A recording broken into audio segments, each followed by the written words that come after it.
2장 1절에서 3장 8절까지는 유대인의 죄에 대해서 다루고 있습니다.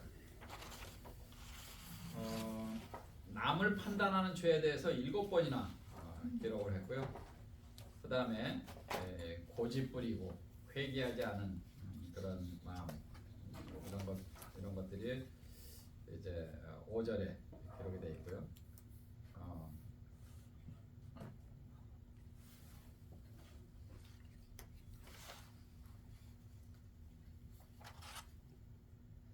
그 다음에 소경이 되어서 인도하는 어리석은 죄에 대해서 다루고 있습니다.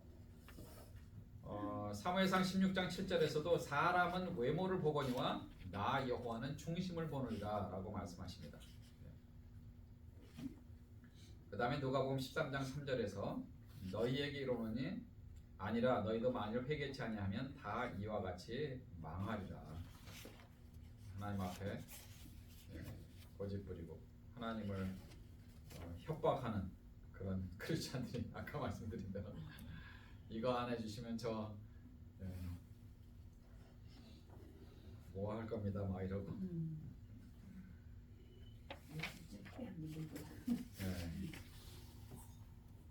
이사야서 43장 8절에서는 눈이 있어도 소경이요 귀가 있어도 기머거리는 백성을 이끌어내라.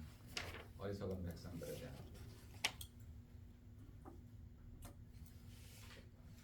마태복음 7장에서는 우리가 잘 아는 말씀이죠. 비판을 받지 않냐로는 비판하지 말라. 너희가 비판하는 그 비판으로 너희가 비판을 받을 것이요 너희가 헤아리는 그 헤아림으로 너희가 헤아림을 받을 것이라. 형제의 눈 속에는 티가 있는데 내 눈 속에는 들보가 있다. 그렇게 표현하고 있어요. 그러니까 상대방은 요만한 죄인데 나는 이만큼 죄가 있는데도 오히려 상대방을 비판하는. 그래서 내 눈 속에는 티를 빼어내게 하겠느냐 외식하는 자여 먼저 내 눈 속에서 들보를 빼어라. 하나님은 내 속에 들보가 있다고, 형제의 눈 속에서는 티가 있지만 내 속에는 들보가 있다고 이렇게 말씀하십니다. 그래서 여러분 이런 예화 많이 보셨죠? 상대방을 비난하고 이러면 나를 가리키는 게 세 개, 나는 세 개. 상대방한테는 하나만 가지. 상대방을 비난하면 결국은 내가 더. 실제로 우리가 뚜껑 열리면 어떻게 돼요? 나만 손해. 막 하는 운전할 때 뚜껑 열리는 사람들 많죠. 그럼 나만 손에 상대방 안 들려요. 저 X 뭐 이러면서 막 깜짝 놀란 거예요. 갑자기 끼어들는 거잖아요. 그러면 바쁘신가 보다. 그럼 먼저 가서 이렇게 하면 나도 편하고 저 사람도 괜찮아. 근데 그냥 빵빵빵빵 하면서 막 쫓아가고 심지어는 쫓아가서 총으로 쏘는 사람도 있어요. 무서워. 이야. 무서워. 감정 조절을 못하는. 분노 조절 장애자. 분노 조절. 그러니까 하나님이 그래서 잠언 4장 23절에서 뭐라고 말씀하세요? 무릇 지킬 만한 것보다 더욱 내 마음을 지키라. 생명의 근원이 이에서는 안 된다. 그러니까 우리가 우리 마음을 잘 다스려야 될 필요가 있습니다. 나만 손해. 나만 손해.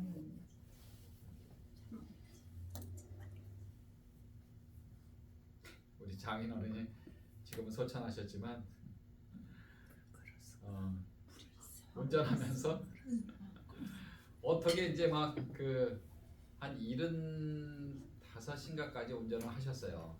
그리고 이제 여기 나가서 이제 일도 하시고.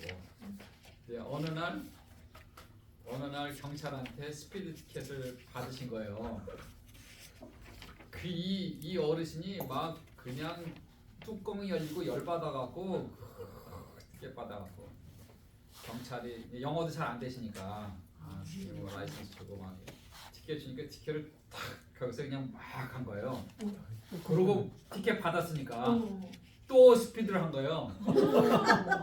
근데 경찰이 그걸 보고 또 쫓아와서 또 티켓을 준 거예요. 엄마 진짜예요? 예. 아니 그럴 수 있어. 그냥 막 난 이미 하나 받았으니까 예. 열받아가지고. 열받아갖고 그냥 그거 쉽지 않은데. 근데 35마일 존에서 55마일로 어우.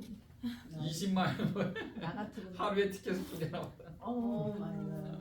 2개, 3개 받는 사람들 있잖아요. 그러니까요. 예. 있구나. 그 저녁에 저 아내가 이제 결혼하기 전 얘긴데 와갖고 그냥 시시거리면서 이거 내라고 아빠 이게 뭐냐고 그랬더니 보니까 스피링 티켓을 2개나 받았어. 아니 어떻게 2개나 받았냐고. 그 이제 자초지종 설명을 하신 거예요. 예. 너무 화나갖고 확 바꿔서 그냥 달렸더니 또 와서 뛰더라. 그래서 2개 받은 거야. 나만 손해야 결국 나만 손해. 이게 뚜껑 닫으시고 사세요. 뚜껑 닫으시고 사는 거.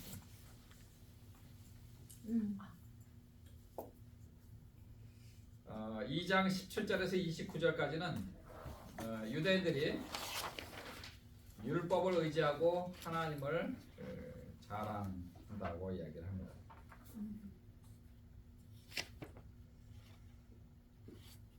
그래서 율법의 지식과 또 진리의 형식 혹은 내용을 가진 자들은 첫째는 소경의 길을 인도하는 자요, 어두움에 있는 자의 빛이요, 어리석은 자의 교사요, 어린아이의 선생이라고 그렇게 스스로 믿고 있다고 사도 바울이 여기 이제 기록을 한 거죠.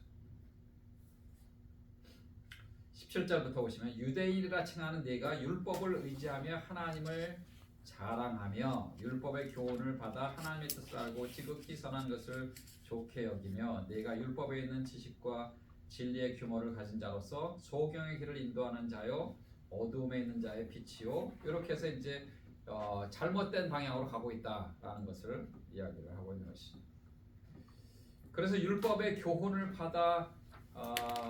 받은 사람들이 그 하나님 뜻을 안다고 얘기하고 선한 것을 분별한다고 이야기하고 또 맹인의 길을 인도한다고 하고 율법적인 지식을 가진 자라고 하고 스스로 선생이라고 얘기하고 다른 사람을 가르치죠. 도둑질 하지 말라고 가르치면서 자신들은 도둑질을 하고 간음하지 말라고 가르치면서 자신들은 간음하고 우상을 둔 신전에서 물건도 훔치고 율법주의를 주장하며 자신들은 율법을 범한다. 사도 바울이 여기서 지금 신랄하게 이렇게 지금 유대인들의 죄를 지적을 하고 있는 것입니다. 그러니까 1장에서는 이방인의 죄를 얘기하고 2장에서는 유대인의 죄에서 이야기를 하면서 바울은 그래서 할례의 방법과 중요성 그리고 의미에 대해서 명쾌하게 설명을 하고 있는데 이 로마 교회 교인들에게 신학적으로나 내용적으로 다르게 가르쳐주려는 그 마음을 알 수가 있죠. 그래서 할례, 이게 율법을 따라가면서 할례를 하는 것도 하나님이 원하시는 방법대로 하는 것이 중요하다. 사실 이 할례는 창세기 17장에 나오죠. 최초로 아브라함이 하나님이 주신 명령에 순종한 그 의식이 바로 할례인데 하나님께서 택한 백성이라는 증표로 할례를 하라고 그러셨어요. 그 당시에는. 그래서 유대인들은 태어난 지 8일 만에 할례를 모든 남자들이 할례를 받아야 됐죠. 출애굽기 4장에 보면 그래서 모세도 할례 받는 내용이 나옵니다. 창세기 17장 10절 12절에서 하나님이 이렇게 말씀하셨죠. 너희 중 남자는 다 할례를 받아라. 이것이 나와 너희와 너희 후손 사이에 지킬 내 언약이니라. 대대로 남자는 집에서 난 자나 혹 너의 자손이 아니요 이방 사람에게서 돈으로 산 자를 물어나고 난 지 8일 만에 할례를 받을 것이니라. 그래서 다 남자들은 할례를 받았죠. 그것도 사실은 하나님이 명령하신 명령입니다. 그래서 이제 그렇게 순종을 했죠. 이스라엘 백성들이. 그러나 사도 바울은 육체의 할례보다 더 중요한 것이 마음의 할례다라는 것을 강조하고 있는 거예요. 지금. 육체의 할례, 즉 행동, 행위를 통해서 우리는 구원받지 않는다. 마음의 할례를 받음으로 말미암아 우리의 허물과 죄가 용서함을 받고 그리고 하나님이 주시는 영생을 소유한 자가 되어야만 된다. 그리고 그것이 십자가에서 피를 흘리신 그리스도의 피를 통해서만 가능하다라는 것을 강조해서 이야기를 하죠. 그래서 이렇게 얘기해요. 표면적 할례가 아니요. 여기에 보면은 표면적 할례가 아니요. 28절에 대저 표면적 유대인이 아니요 표면적 육신의 할례가 아니라 오직 2장 29절입니다. 오직 이면적 유대인이며 할례는 마음에 할지니 신령에 있고 의문에 있지 아니한 것이라. 그 칭찬이 이 사람에게서는 아니요 다만 하나님에게서 아니라. 그 신령이라고 할 때 그 신령은 예수 그리스도를 믿는 그 믿음을 말하는 것입니다. 3장에서는 온 세상의 죄를 이야기를 합니다. 3장 9절에서 20절까지는 이 땅에 있는 모든 사람들의 죄를 이야기를 합니다. 3장 20절에서는 모든 사람이 죄를 범하였음에 하나님의 영광에 이르지 못하더니 3장 23절인데 20절로 잘못됐네요. 나중에 수정해서 제가 파워포인트 드리겠습니다. 모든 사람이 죄를 범하였음에 하나님의 영광에 이르지 못하더니 그리스도 예수 안에 있는 구속으로 말미암아 하나님의 은혜로 값없이 의롭다 하심을 얻은 자가 됩니다. 이 땅에 있는 모든 사람들이 다 죄인이다 이거죠. 과거에 살았던 사람들, 현재 살고 있는 사람들, 그리고 미래에 오는 모든 사람들도 다 죄인이라는 것을 이야기를 합니다. 3장 10절에서는 모든 사람이 죄를 범하였음에 모든 사람이 죄인이다라고 얘기하면서 의인은 없나니 하나도 없으며 깨닫는 자도 없고 하나님을 찾는 자도 없고 선을 행하는 자가 하나도 없고 속임과 입술에 독사의 독이 있고 입에는 저주와 악독이 가득하고 발은 피 흘리는 데 빠르고 또 눈앞에 하나님을 두려워하지 않는다. 그렇게 이제 얘기를 구체적으로 바울이 이야기를 합니다. 이 땅에 있는 모든 사람들이 다 그렇다는 거예요. 이 땅에 있는 모든 사람들 모두가 다 죄인입니다. 그러나 24절에서부터 이렇게 얘기하죠. 그리스도 예수 안에 있는 성령으로 말미암아 하나님의 은혜로 값없이 의롭다 하심을 얻은 자 되었느니라. 이 예수를 하나님이 그의 피로써 믿음으로 말미암는 화목제물로 세우셨으니 이는 하나님께서 길이 참으시는 중에 전에 지은 죄를 간과하심으로 자기의 의로우심을 나타내려 하시니 곧 이때 자기의 의로우심을 나타내사 자기도 의로우시며 또한 예수 믿는 자를 의롭다 하려 하심이라. 하나님의 은혜가 중요한 것이죠.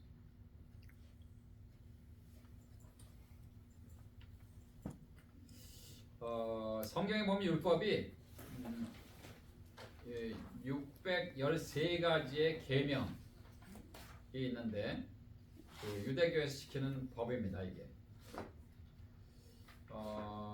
유대인들이 출애굽을 하면서 그 모세가 창출레민신 모세 오경을 통해서 그것을 잘 정리를 했고 세분화했는데 두 가지 버전이 있습니다. 하나는 하나님께서 이것을 해라.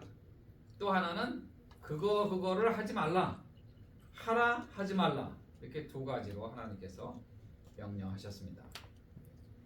근데 613가지의 그 계명 중에 무엇을 하라, 내 부모를 공경하라, 하나님만을 섬기라, 그렇게 말씀하신 긍정적인 형태의 계명이 248개가 있습니다. 하지 말라, 살인하지 말라, 간음하지 말라, 도적질하지 말라, 이렇게 부정적인 형태로 된 금지 계명이 365개로 되어 있습니다. 그래서 그렇게 두 가지 버전이 있습니다. 율법. 사실 하나님이 말씀하신 것을 100% 온전히 지키는 것은 쉽지 않죠. 아무도 이렇게 완전한 사람은 없습니다. 계명을 온전히 지키는 사람도 없고. 그러나 6장부터는 이제 그러면 우리가 예수 믿고 아무렇게나 막 살아야 되는가? 그건 아니다. 여러분들이 이제 침례도 받고 또 거룩한 삶을 살아야 되는데 전에 예수 믿기 전에 100개의 죄를 지었다면 이제는 점점 영적으로 성숙하면서 90개, 80개, 70개로 이렇게 줄어들어야 된다라고 이야기를 하는데 그것을 우리는 신학적으로 성화라고 이야기를 합니다. 성화의 과정. 그게 사실 정상적인 그리스도인들의 삶입니다. 근데 예수 믿고 5년, 10년, 20년 지났는데도 여전히 100개의 죄를 짓고 있다면 두 가지를 의심해야 됩니다. 하나는 그분이 정말 구원받았는가? 또 하나는 그분이 하나님의 말씀을 지속적으로 섭취를 했는가? 그런데 구원받은 사람도 그 예수님께서 씨 뿌리는 비유를 말씀하시지 않았습니까? 그래서 옥토에 뿌린 씨는 30배, 60배, 100배의 결실을 맺지만 그렇지 않은 사람들은 그런 열매를 맺지 못하죠. 그런 것들을 또 살펴봐야 되는 것이죠.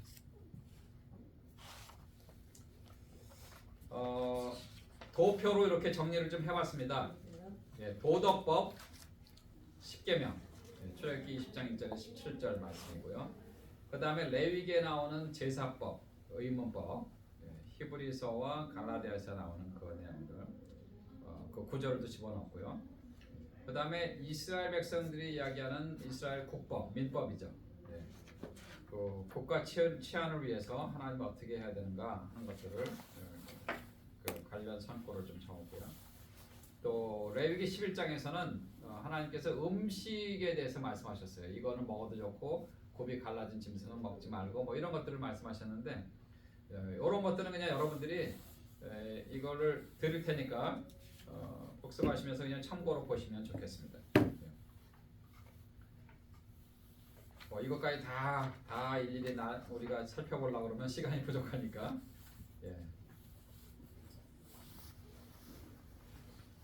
로마서 13장 10절에서는 그래서 사랑은 이웃에게 악을 행하지 아니하므로 그러므로 사랑은 율법의 완성이니라. 이 모든 것들을 사랑으로 해야 된다라는 것을 말씀하고 있죠. 온 인류의 죄를 율법과 은혜로 구분해서 지금 사도 바울이 이야기를 하고 있는데요. 율법은 구약을 대표하는 것이고 신약은 은혜입니다. 그래서 율법은 옛 언약이라는 표현을 썼고요. 새 언약은 예수 그리스도. 그 다음에 율법은 돌판에 새겨주셨잖아요. 그러나 새 언약 은혜는 신비 마음판에 새겨주셨죠.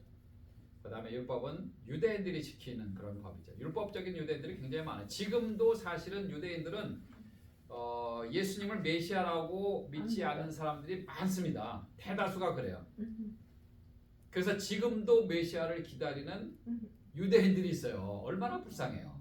하나님이 택하신 선민 백성인데 그리고 성경을 그렇게 다 완성된 성경을 주셨는데도 아직도 그것을 안 믿고 그렇게 유대인들은요. 그래서 이방인들을 집에 초대 안 해요. 이방인 집에 초대 안 해요. 우리는 그냥 뭐 이렇게 좀 지내고 친해지면은 뭐 집에도 초대하고 그러잖아요. 요즘엔 다들 바쁘시니까 그냥 식당에서 이렇게 식사하고 교제하고 그러는데 그 유대인들은 아무리 친해도 이방인들 집에 잘 초대 안 해요. 유대인들이 집에 초대했다. 이거는 뭐 형제보다 더 가까운 사이. 그렇지 않으면 잘 초대 안 합니다. 왜냐하면 우리는 나는 선민 백성이라는 그런 의식이 있어요. 특권 의식이라는 게 있어요. 그 다음에 은혜는 예수 그리스도를 믿으면 영생을 얻는 것이죠. 율법은 법의 종입니다. 그러나 은혜는 하나님의 자녀가 받는 하나님의 사랑이죠. 율법을 통해서는 우리가 죄를 깨닫습니다. 그리고 은혜를 통해서 우리는 죄 사함을 받죠. 그 다음에 율법은 갈라디아 3장에서는 몽학 선생이라고 이렇게 표현이 되어 있습니다. 옛날에는 그 개혁 성경에서는 몽학 선생이라고 얘기했는데 몽학 선생이 뭐냐면 그 당시에 헬라 시대 때 그 귀족들의 자녀들을 가르치는 그 가정교사, 가정교사를 몽학 선생이라고 표현했어요. 그래서 개혁 개정과 현대의 성경에서는 뭐 가정교사 이렇게 번역한 것도 있고 또 다른 몽학 선생인 말이 좀 어려우니까 그러나 율법은 몽학 선생이다. 갈라디아서도 그렇고 로마서에서도 그렇고 구약의 율법은 그 몽학 선생의 역할을 했다라고 이야기를 하죠. 신약에서는 예수 그리스도의 은혜에 대해서 강조를 하고 있고요. 율법은 동물의 피로 하나님 앞에 제사를 드림으로 죄의 용서를 받았죠. 그러나 예수님께서 십자가에 돌아가 주심으로 말미암아 온 인류가 구원을 얻게 됐습니다. 유대인들은 그래서 아직도 안식일을 지키죠. 안식일. 거룩한 날이라고 해서 지금도 그래서 안식교인들은 토요일날 예배를 드리잖아요. 근데 우리가 토요일날 예배를 안 드리고 주일날 예배를 드리는 이유는 안식 후 첫날이 주일이거든요. 부활하신 주님을 찬양하고 물론 꼭 그런 거 아니래도 우리는 매일 예배를 드려야 되고 또 가정 예배도 그렇고 뭐 공예배도 그렇고 또 직장에서도 우리가 예배를 드릴 수 있고 사업체에서도 얼마든지 우리는 예배를 드릴 수가 있습니다. 그러나 이런 어떤 율법적인 것이 아니라 은혜 가운데 우리는 주일을 지키는 것이죠. 율법에서는 할례를 꼭 받아야 되지만 그러나 우리는 말씀에 순종해서 침례 혹은 세례를 받게 되죠. 율법을 통해서는 절대로 구원을 받을 수가 없습니다. 행위로는 절대로 구원을 받을 수가 없어요. 사도행전에 보면은 하나님의 능력을 돈 주고 살려고 하는 그런 사람들도 있었잖아요. 근데 율법으로는 절대로 구원을 받을 수 없고 그렇게 하나님의 은혜를 받을 수가 없죠. 그러나 예수 그리스도의 십자가의 사랑을 통해서 은혜를 받음으로 우리는 영원한 구원을 받습니다.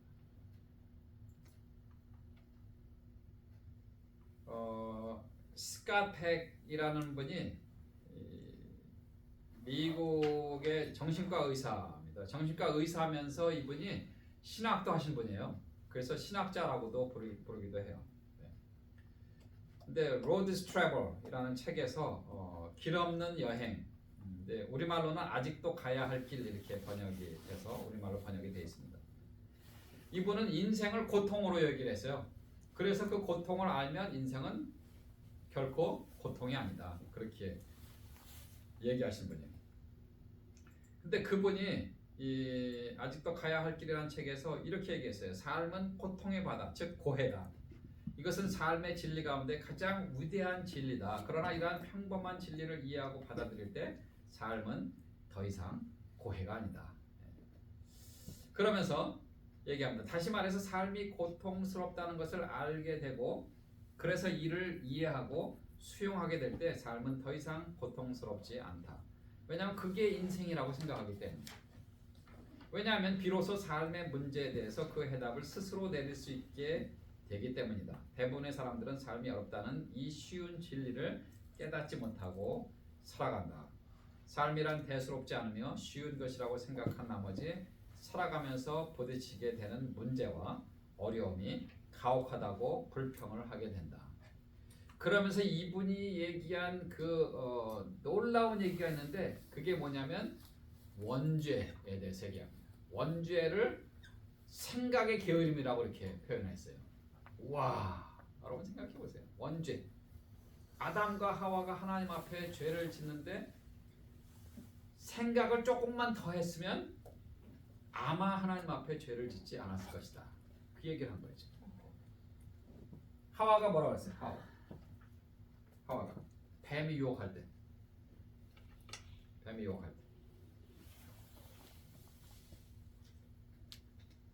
동산 중앙에 있는 선악을 알게 하는 그 나무는 우리가 먹지 말라.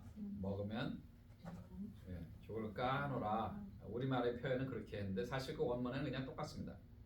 근데 하와가 하와가 그 얘기를 누구한테 들었겠어요?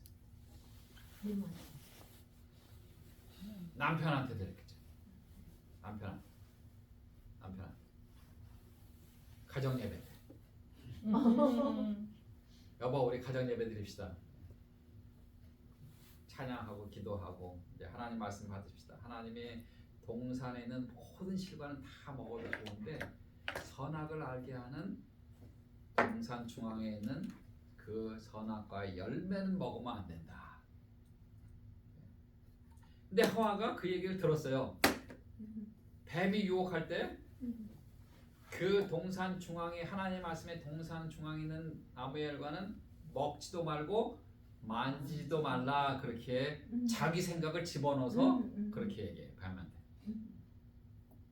아담이 모르긴 몰라도 하나님 말씀하신 그 말씀을 그대로 전했을 거예요. 그렇죠? 예. 먹지 말라고 했는데 만져도 안 돼 이렇게까지는 얘기 안 했을 거라고. 근데 하와가 자기 생각을 거기다 집어넣어서 그렇게 한 거예요. 그것을 캐치한 거예요. 이 스카펙이. 그 원죄는 그래서 생각의 게으름이 조금만 더 생각했으면 결국은 아니다. 안 죽는다. 오히려 눈이 밝아져서 너희가 하나님처럼 될 것이다. 와 얼마나 좋아요. 야 내가 하나님처럼 그렇게 막 이것도 하고 저것도 하고 할 수도 있고 얼마나 좋아요. 여자가 그 실과를 따먹고 먹음직도 하고 보암직도 하고 지혜롭게 할 만큼 탐스럽기도 한지라. 여자가 그 실과를 따먹고 자기와 함께한 남편에게 주매 그도 먹은지라. 공범이 됐습니다. 공범이. 시작은 하와지만 하나님은 누구한테 책임을 졌어요? 아담에게, 남편에게, 가장에게, 하우스밴드에게 책임을 물으셨어요.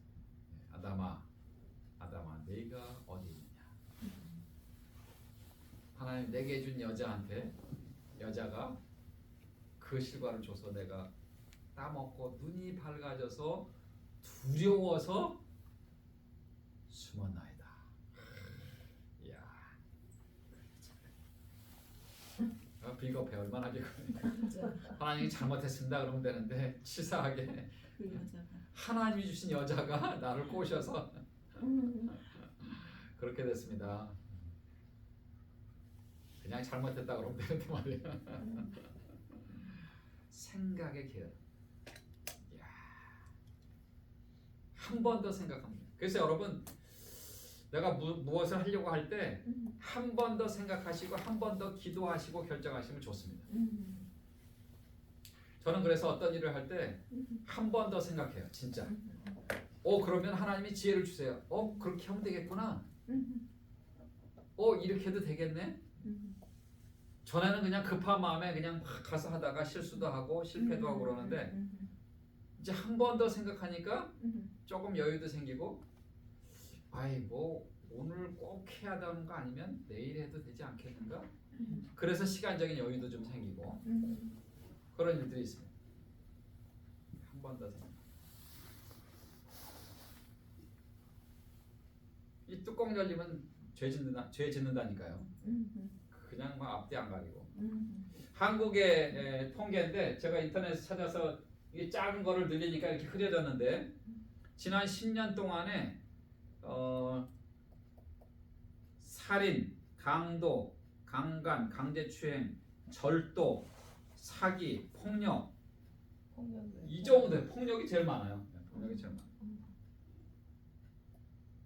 그 묻지마 폭행 그런 말 들어보셨죠? 그냥 아무나 가서 자기 화난다고 길에 가는 사람 그냥 한 대 치고 가고. 피할 수가 없어서 무서워요. 그러니까요. 무방비 상태에서 그냥 버스 기다리고 있는데 와서 그냥 한 대 치고 가면은 그냥 뭐 특별히 그 여성분들 또 어르신들 또 할머니들 이런 분들 그냥 한 대 맞으면 그냥 쓰러져요. 그냥 쓰러져. 유튜브에 그 올라온 거 보고 깜짝 놀랐어요. 저 사람이 권투 선수인가? 칼- 그냥 픽 쓰러지신 거예요. 칼부림도 하잖아. 맞아요. 칼부림도 하고. 아니 정신병자. 맞아요. 예. 한국의 미성년 범죄 현황입니다. 조금 줄어들긴 했어도 그래도 뭐 여전히 그 국가별로 2017년도 자료가 나와서 그냥 요거를 한번 복사를 해봤습니다. 엘살바도르가 엄청나죠. 예. 그래서 새로운 대통령이 다 잡아다가 감옥에. 예, 그 교도관들은 마스크 쓰고 그러고 그 깡패들 조폭 똑바로 못 걷게 하잖아요. 옷 다 벗기고 교도관 쳐다봐도 물론 얼굴도 뭐 파악을 못하지만 나중에 나간 다음에 이제 보복할까봐 그 유튜브에 올라와 있더라고요. 우연히 보게 됐지만 엘살바도르 10만 명당 60명 범죄. 자마이카도 넣고 베네수엘라, 온두라스, 멕시코. 미국은 10만 명당 5.3명. 2016년도 통계네요. 영국은 2016년 통계가 1.1명. 한국은 그래도 뭐 그렇게 있어도 통계적으로 0.7명. 2013년, 10여 년 전에 2014년도 통계가 그렇습니다. 죄인이니까 다 죄인이니까 죄를 짓는 거예요.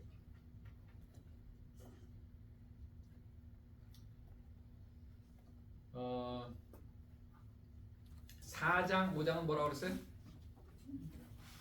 1, 2, 3장은 죄. 4, 5장은 구원에 대해.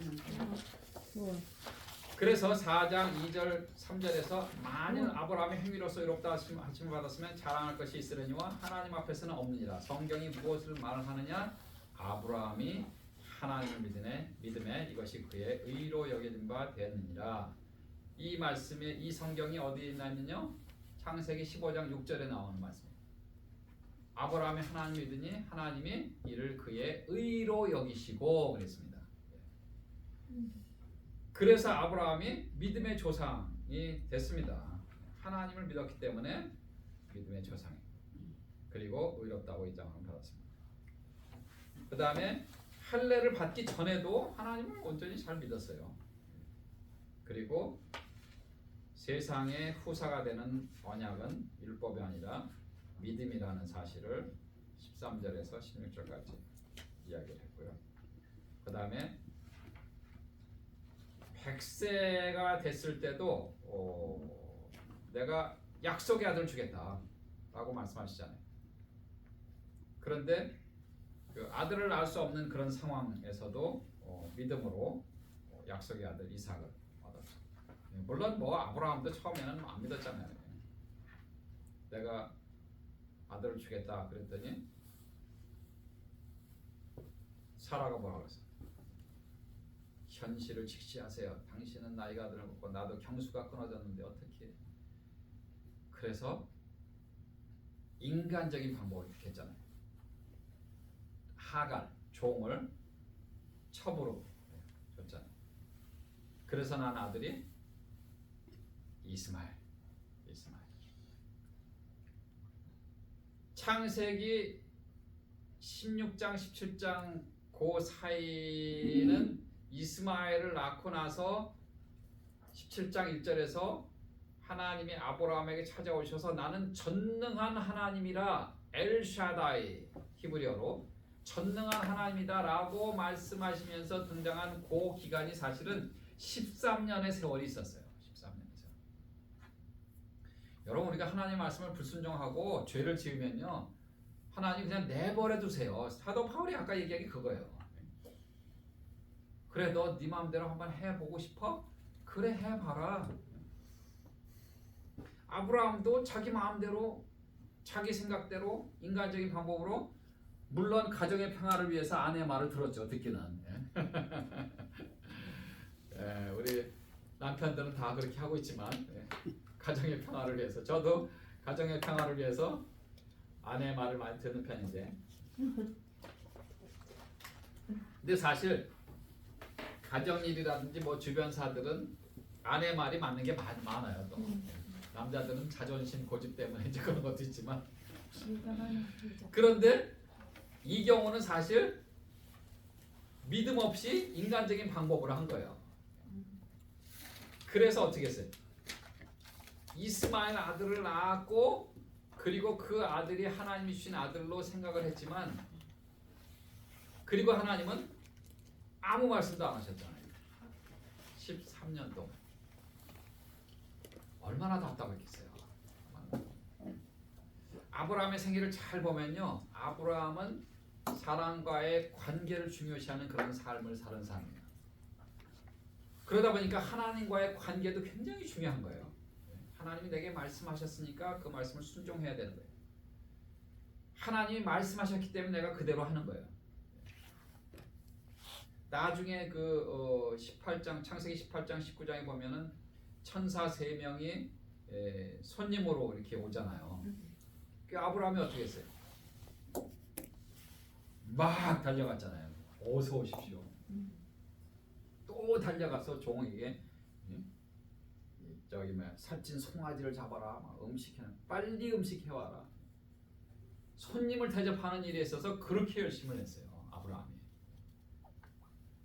그 나중에 신약 성경에서는 뭐라 그랬어요? 아브라함이 부지 중에 천사를 대접하였느냐. 사실 하나님이 보내주신 천사였어요. 그 중에 한 분이 바로 구약에 현현하신 그리스도. 예. 그 창세기 19장 20장 잘 보시면요, 3명이 왔는데 소돔과 고모라 땅에는 천사가 2명만 왔어요. 잘 보세요. 성경을 잘 보셔야 돼요. 한 분은 안 가셨어요. 그런데 그 한 분하고 대화를 나누는데 아브라함이 뭐라 그랬어요? 하나님, 그 땅에 의인 50명이 있으면 그 의인 50과 함께 전 도시를 멸망시킬 것입니까? 하고 하나님 앞에 중보 기도를 드리면서 하나님하고 대화를 하고 있어요. 잘 보세요. 구약에 등장하신, 구약에 몸을 입고 오신 하나님, 그렇게 잠깐 나타나세요. 사드락, 메삭, 아벳느고가 풀문불에 들어갔을 때도 3명이 들어갔잖아요. 느부갓네살 왕이 보니까 우리가 3명을 집어넣지 않았느냐? 그런데 거기에 4사람이 있지 않느냐? 구약에 등장하신 그리스도의 모습이에요. 어떻게 알 수 있어요? 요한복음 4장 24절에서 하나님은 영이시니 예배하는 자가 신령과 진정으로 예배하시니라. 성부 하나님은 영이세요. 성자 하나님만 몸을 입고 오셨어요.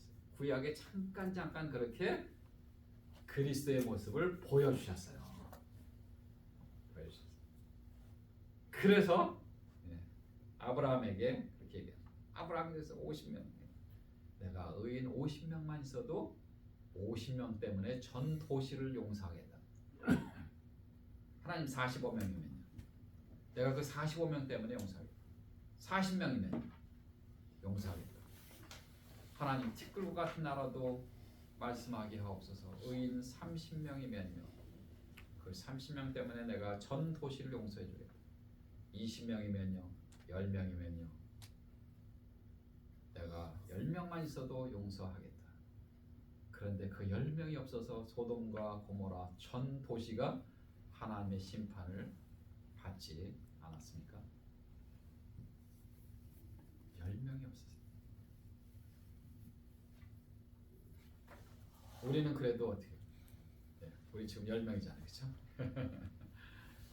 우리 때문에 아틀란타 전 도시가 멸망하지 않는다는 사실을 믿음의 눈으로 봐야 됩니다. 아멘. 이 땅에 있는 하나님의 자녀들 때문에 세상이 아직은 그래도 살만한 거예요. 하나님이 아브라함을 통해서 그렇게 해요. 그러나 이스마엘이 아니라 내가 내 조강지처 사라를 통해서 믿음의 아들을 주겠다. 아브라함이 웃었잖아요, 장막에서. 그 얘기를 들은 사라도 자기 장막에서 웃었잖아. 내가 지금 이 나이에 무슨 아들이니까. 90살 먹은 할머니가. 거기다 경수도 끊어졌잖아요. 인간적으로는 불가능한 거예요. 불가능한 거예요. 그런데 아브라함과 사라가 결국은 믿었잖아요. 아브라함이 하나님을 믿음에 하나님이 이를 그의 의로 여기시고 그랬어요. 그게 중요한 겁니다. 그게 중요한 겁니다. 오전에 제가 말씀드렸잖아요. 기적이 우리의 일상이 되는 것이 아니라 일상이 우리의 기적이 되는 삶을 살기를 하나님은 원하세요. 우리의 이성으로는 아들을 낳을 수가 없어요, 사라가. 그때 필요한 게 뭐예요? 믿음이죠. 하나님이 하시면 될 줄로 믿습니다. 마리아가 그랬잖아요. 마리아. 저는 할 수 없지만 하나님의 종이 오니 하나님의 뜻대로 되어질지어다. 그래서 예수님이 마리아의 몸을 통해서 성령으로 잉태돼서 예수님이 오시지 않았습니까? 그런 순종이 필요한 거죠. 그런 순종이 필요한 거죠. 결국은 아들을 낳고 나서 이름을 이삭이라고 지어라라고 이름까지 지어주셨잖아요. 너 웃었냐? 그럼 네 아들 이름은 웃음이다. 이삭의 뜻이 웃음이잖아요. 하나님의 수준 높은 유머입니다. 예, 그리고 그 가정에 하나님이 주시는 진정한 웃음이 왔잖아요. 하나님이 우리 가정에 웃음을 선물로 주셨어요. 야, 웃음아 밥 먹자. 네, 웃음아 산책 가자. 네.